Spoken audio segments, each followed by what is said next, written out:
Inilaan nga ng tadhana na makilala nga kita. Dahil tayo nga ay pinagtagpo nang di naman nga sinasadya. Naging kakulitan at lambing na natin ang pagbibiruan na siyang tanging naging dahilan sa puso ko'y maramdaman ang pagkahulog ko ng loob at dahilan ng pagpapago na siyang nagbukas sa pagkakakulong sa puso kong itinarado. At nangako na kailanman hindi na muling iibig na iyong binigyang pag-asa na muli akong umibig. Ngunit nagbago, mumula nang ako sa'yo ay nagtapat. Itinadama mo na lang ng lihim ang sagot sa aking tapat, na meron ka na palang ibang minamahal sa iyong puso, na kailangan mo ipagtapat upang pag-ibig ko'y isuko at itago. Nadarama ko sa iyong pagmamahal dahil pinili mo ang kaibigan, dahil doon tayo magtatagal. Ngunit sa kabilang banda, mahal na mahal pa rin kita, kahit tingin mo lang sa akin, kaibigan mo na lang pala ako.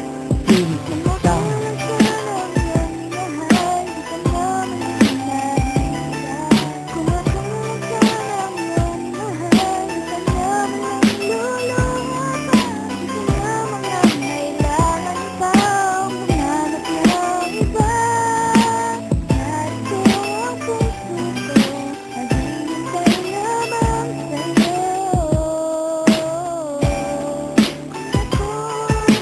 wala nga noon pa nakilala ka na nung wala ka pang minahal na iba, at wala pang hadlang sa aking nadama upang sa ganun ay lubas sa aking saya. Salamat na rin nakasama kita sa mga panahong sa mata ay dala ang mga pigati at mga pangamba na iyong inalis sa aking mga mata. Salamat sa iyo, tinuruan akong magmahal ng lubos ng walang kapalit at walang pangamba na kayang harapin kahit na mabigo, kahit na masakit. Ngunit lalo pa man sa akin, pinag-iba pinagtapat sa iyo na aking nadama na wala ng iba sa akin ang pasaya, kundi ikaw lang at wala ng iba. At hindi dumating pa lang pinag-iba, bakit lagi na lang luha mo sa mata, lagi kang malungkot, lagi nag-iisa, kasi tahan pala'y sumama sa iba. Wala akong nagawa nung iwanan kanya, kundi lang mabugbog, umigyan, mag-isa, panilit na lang na mag-isa saya, kalimutan lahat ang tungkol sa kanya. Nagsaray na lang nagmahal sa kanya at sa akin na lang ibinaig lahat ang iyong pagsigitan ay sinasaktan dahil niya alam mo pag-ibig kita pa. Huli na ang lahat, alam mo isa pat ibalik ang lahat, magsisita man ngayon pang meron na akong minamahal at wala na po ang sa pusong may laman.